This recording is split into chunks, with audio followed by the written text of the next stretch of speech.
Not only should we listen to what the patient says, but also to how they say it. It is important to listen to the heart and breathing, take the blood pressure, the height, and the weight. In all the time we spend with the patient, we should be aware of their breathing, coughing, and other sounds, clearing their throat, sniffing, groaning.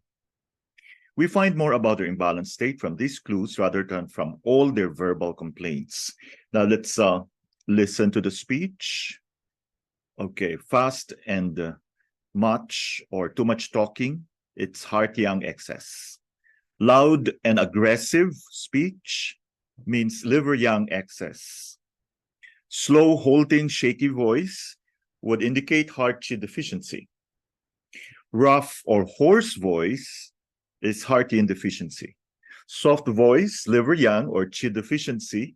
Stammering, heart-yin deficiency, yang excess or liver-yin deficiency.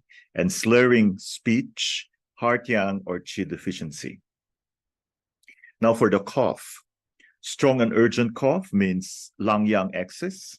Dry and urgent cough, lung-yin deficiency or yang excess. With a lot of mucus, lump dam stagnation, cough that is weak or soft, lung-yin deficiency, qi deficiency. Breathing, full noisy breathing means lung-yin excess, dam stagnation, dry squeaky sounds, obstructive breathing, yang excess, bronchospasm. In the Western world, bombarded with perfumes and cosmetic products, such as soap gels and body cream, it is very difficult to smell the actual patient. But sometimes patients complain that their urine is stinking or that they have had to change their socks or shoes several times in the day because of smelly feet. We can also smell such obviously dominant scents. Strong burnt smell means heat or yin is decreased, yang is increased, fire heat, especially in the axilla, concentrated sweat. Foul breath, stomach yang is increased. Smelly feet means kidney yin is decreased. Smelly urine, kidney yin is decreased, yang is increased. All secretions and emanations tend to get more concentrated and strong smelling if the yin is weak. Secretions become more watery and less smelly when their water content increases. There may be a special smell you would associate with the patient, which could give a clue towards his or her dominant organ system, not necessarily an imbalance or disease. For the heart, burnt smell like burnt flesh, spleen, sweet smell like cooking rice, liver, rancid smell like rotten fruit, lung, pungent smell, and kidney, which is fetid smell or putrid smell like rotting fish.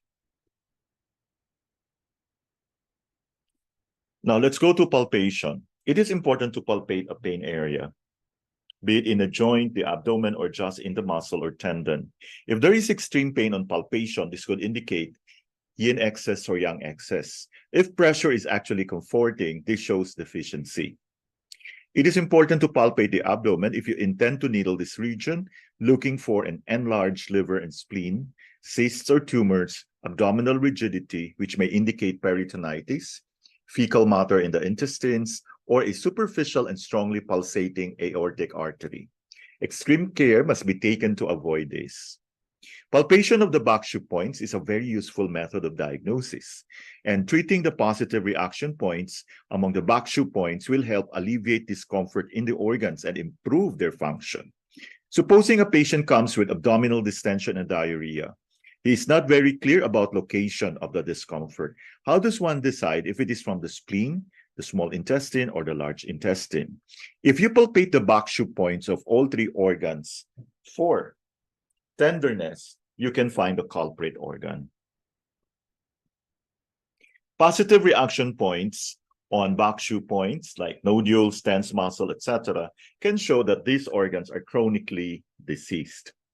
By needling these positive reaction points, one can actually see that the nodules or tension area becomes smaller and the organ improves.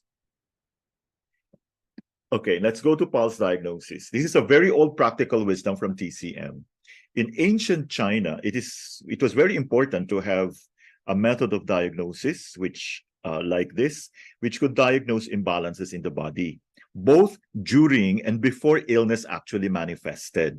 Preventing illness had been very important in the past. If symptoms of disease appeared and worsened, there were no antibiotics and not much possibilities for surgery. And the patient had to be left to die.